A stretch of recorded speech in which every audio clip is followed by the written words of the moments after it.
Amana's Booktopia. If you are new here, welcome. If not, welcome back. And today, this will be my wrap-up of all the books I've read in April, plus a few others that I managed to tack on that I wasn't expecting to. So let's go through all those books. The first one, actually the first two were ebooks. The very first one I literally read probably like the 31st going into the 1st of April. So I consider that an April book because I had to read it for April anyways. And that is A Perfect Marriage by Jeneva Rose. I read it for Thrills and Chills Book Club, hosted by Dana from Dana Ella, and Melanie from Completely Melanie, and Clint from Reed's Readers. Now I'll link them down below if you want to check out their book club. They picked out The Perfect Marriage for the month of April, and I absolutely loved it. I read it all in one night, and it was amazing.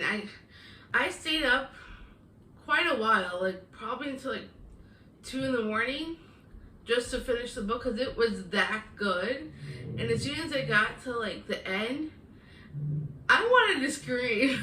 Like seriously, I was at the point where I was like, what? It was like nothing that I expected. And it was just wow. And I want everybody to read it. So if you haven't read The Perfect Marriage by Jeneva Rose, please check it out. It is one of my new favorite thrillers, along with Local Woman Missing. It is that good. I gave it 5 stars. I would have given it more stars if I could. It was, I was blown away. So what happens in the book was that the husband is a husband and wife, and the husband gets thrown into jail because the cops all seem to think that he's the one that committed this murder. And he says that he's innocent and he wants to clear his name. And his wife is a lawyer, a criminal defense lawyer at that. So she defends him and tries to be his lawyer. And it was one heck of a ride. And the ending was nothing what I expected. It was absolutely amazing. Like, definitely, like, I would give it 10 out of 10 stars if I could. So I actually think everybody should read that book. And I read another ebook as well, which was Praise by Sara Cate. I will see if I can try and put the pictures up of the ebook so you guys can see what they look like. And Praise is from the Salacious Players Club. It's, for those that have never heard of it, the owner of the club, Emerson, it's a club where there's a lot of kinky stuff that happens.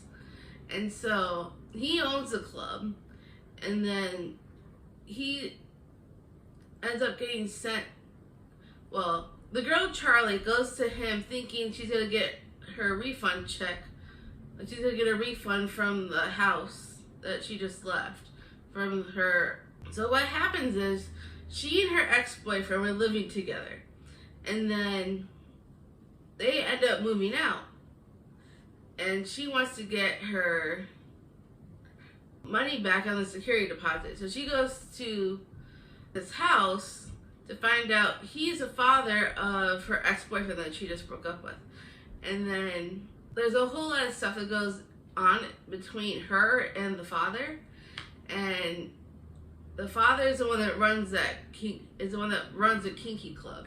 So there's a lot of stuff that happens, and I don't want to say it all because it will give it away. But I loved it. I gave it 5 stars. I love dark and kinky stuff, so I had a blast with it. It was so much fun, and I do plan on reading the rest of the series at some point because I really enjoyed it. And you gotta check out these covers, man. I mean, these guys are pretty good looking. I really liked it. So those are the 2 ebooks that I read. And the rest that I've read were all paperbacks or hardcovers or whatever. And then here's the stack of all the books that I read, which is a good stack here. But I actually managed to get them all read for April. How awesome is that? One of the ebooks that I read was not a required read, but I read it anyway in like a night. And I read all these as well. So we're gonna go through all these. This first one was not supposed to be part of my TBR originally. I added on because I finished all the other books. And that is The Haunting of Lee Harker by Darcy Coates. I heard so many great things about this from Cassie with Covers with Cassidy and Mel from Eleanor Reads. And I know they really enjoy her books, so I thought I would give it a shot. It's not what I expected. There was a whole twist to this that I didn't realize was gonna happen. I thought this was gonna be a straight up haunting, like, you know, everything that's happening in the book. I mean, not that there isn't a haunting, but it's not the haunting that I expected, if that makes any sense. I thought there was gonna be more to it, like really creepy paranormal elements. There was some in the beginning, but unfortunately, it didn't stay that way throughout the whole book. I mean, not that I didn't like the twists that came up in it. It was okay. It was an interesting way of going about it. However, I wouldn't classify it as much of a horror. I would consider this more thriller than horror, because it didn't really scare me. And I wanted to be scared. I wanted to be like, uh-oh, what's coming around the next corner, you know? And it's not what I thought. I did enjoy the story, don't get me wrong. It wasn't bad by any means. I actually liked it. Just, I wasn't crazy about it. I was really hoping there'd be more, and like more spookiness. But it was more thriller than spooky. Which is okay, but it's not, if you're gonna put it out as a horror, I say give it more horror elements. I feel like it was kind of mislabeled in a way. I would consider this more of a thriller. And for that reason alone is why I gave it 3.5 stars. But I still like the story.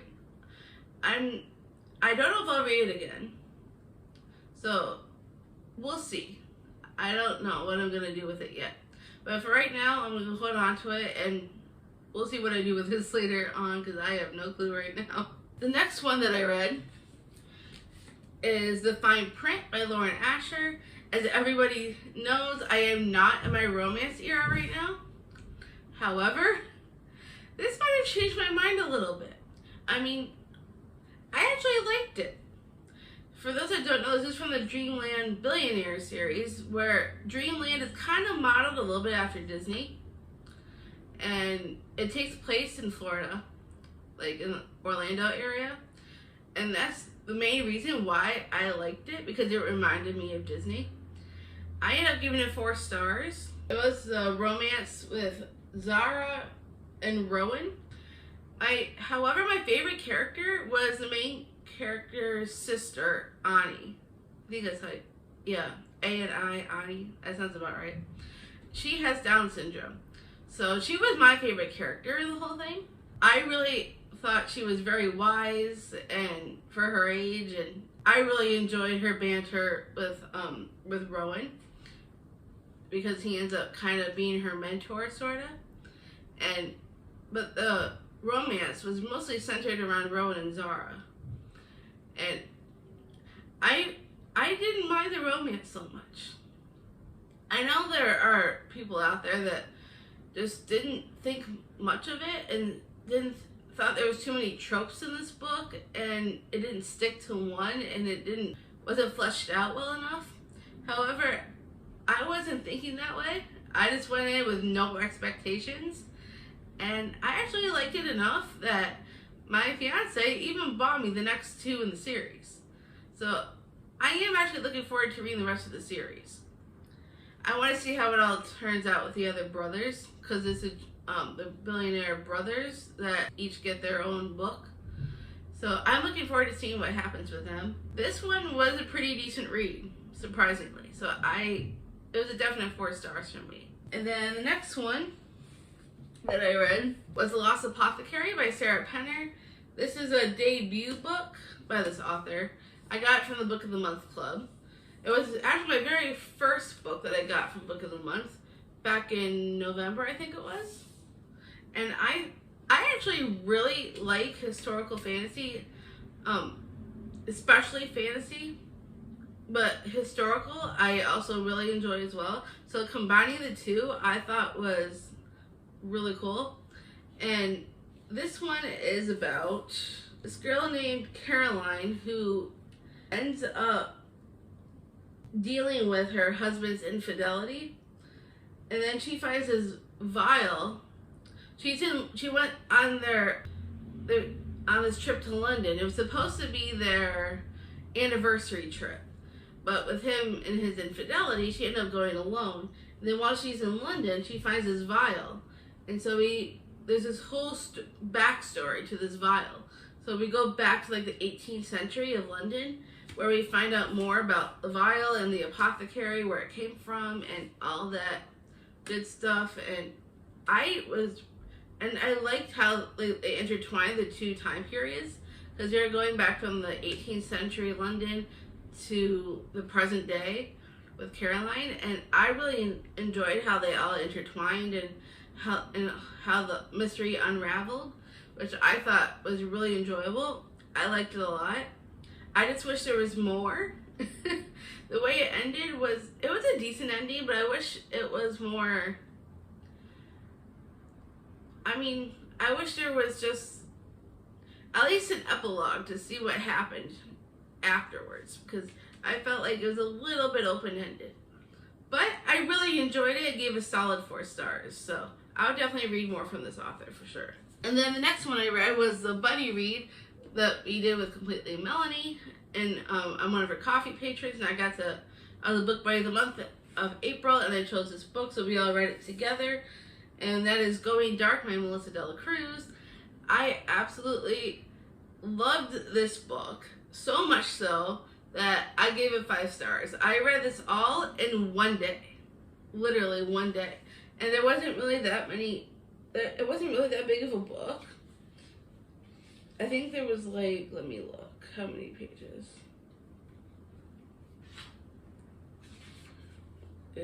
There was 327 pages, and I read that all in one sitting.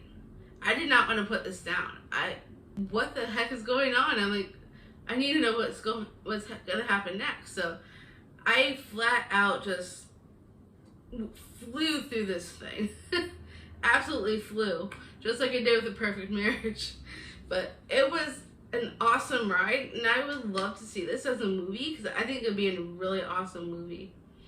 And I really am excited to read more from this author, because I know I have more books from her on my shelf. So definitely a high 5 stars, if not more. Maybe 7 stars. It was that good. I really hope one day they make this into a movie, because it was a really awesome ride. It was a thriller where this girl named Amelia goes missing, and she's like this big famous Instagrammer, and her boyfriend, she was supposed to go with him back home from Europe, and she never showed up to go home, and he went home on his own without her, and then he deals with the fallout of her going missing, and then all this stuff unravels, and it's, wow. I thought it was so good. I really would love to see more like from this story. I would love to have like another follow-up story to this one, just so I could read more from these characters, because I thought it was that good. And then the next ones I read is actually a duo, which is Ninth House and Hellbent by Leigh Bardugo. I read these with a few people in Clint's group. He has a little group on Instagram, so some of us decided to read these together. I did enjoy Ninth House. The beginning for me was rather slow going. It took a little while for it to pick up. And then once I got into it, it got better. And for that reason is why I gave this one 4 stars. Hellbent picks up right after Ninth House. And I decided to just, instead of reading something else in between these books, I went right into this one because I wanted to know what was going to happen next. And this one was even better than the first one. I think I gave this one 4 stars as well. Not because I did really enjoy it. I just didn't love it. But I did really like what happened. So these are like dark academia books where this girl named Alex, she can see ghosts, and she's in this society at Yale.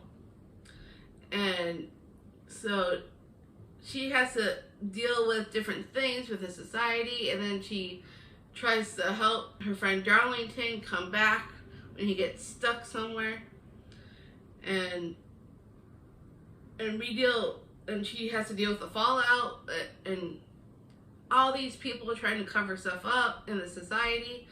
And so it continues from this one into Hellbent. And I really enjoy these books. I really like Leigh Bardugo as an author. She really gets your attention with the characters. It just took me a little bit to get into it in the beginning of Ninth House because it was a little bit slow. But as soon as it got into it, I enjoyed the rest of it. I would definitely, I'm not sure if I'll 100% read these again, like her other books.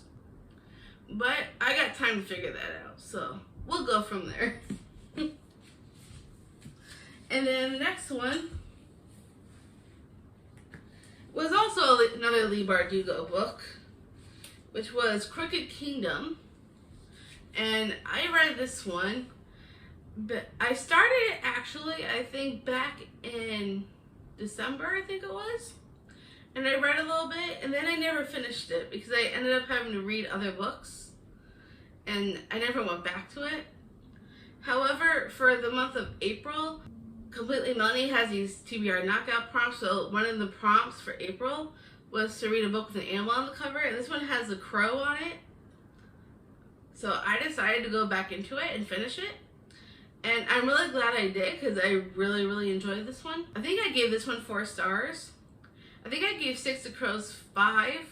I think Six of Crows, personally was better than this one. But I really enjoy these books. I mean, I love the Grishaverse, and I can't wait to read more of her books. I have the regular Shadow and Bone series, and I have not just this duo, but I have her other duo with King of Scars and Rule of Wolves. Haven't read those yet, but I do plan on doing so because I just really enjoy those characters, and I can't wait to read the rest of them. So this was 4 stars for me. I really liked it. And then the last one that I read was for Buzzword, which is Desperation and Death by J.D. Robb. Buzzword for April was an emotion in the title, and desperation is an emotion. So I decided to continue the series, and I know there's another one after this one that I still need to read, and I have that on my shelf back there somewhere. And I really enjoy this series. I love Eve Dallas. She is one of my favorite characters, probably of all time, because for those that don't know, J.D. Robb also writes under the name Nora Roberts, and so she writes a lot of books under her normal name and in this one. There's like a lot of books in this series. There's like 55, 56, 57, somewhere around there. And every book she puts out, even in this series, I gobble them up like nobody's business. I absolutely love these books. And I highly recommend everybody who likes mystery thrillers that take place somewhat in the future. I highly recommend reading the series. I know it's a long series, but it is so worth it.